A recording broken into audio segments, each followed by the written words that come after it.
মেডিকেলে ক্লিনিকে দেখতে যাচ্ছে না, দেখভাল করতে যাচ্ছে না, হক তো আদায় করছে না। অনেক আত্মীয় স্বজন আছে, আবার হঠাৎ একদিন যখন মারা গেছে, জানাজার নামাজ পড়ার পর দাফন কাফন করার পর সবাই ঘরে বসছে, আত্মীয় স্বজন সবাই মিটিং আছে, সবাই বসেন। বলে কি জন্য?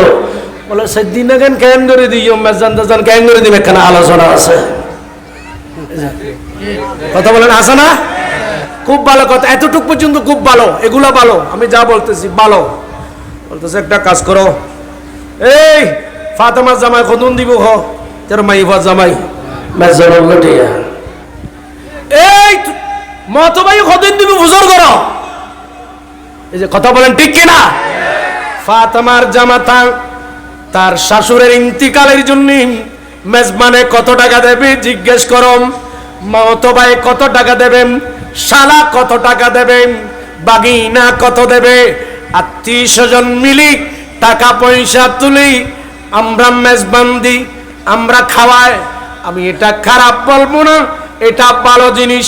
এথানুম মানুষকে খাওয়ানো এটা ভালো, তবে উচিত ছিল এই মানুষ যখন জীবিত ছিল তার চিকিৎসার জন্য পয়সা নাই, তাকে ওষুধ কেনার জন্য পয়সা নাই, ইনজেকশন ক্রয় করার জন্য পয়সা নাই। মেজবানে দেওয়ার আগে সেই যখন জীবিত ছিল, সেই যখন অসুস্থ ছিল, তখন তার ওষুধ খরচ দেওয়ার জন্য ওইখানে টাকা দেওয়া আগে উচিত ছিল, ঠিক কিনা বলে?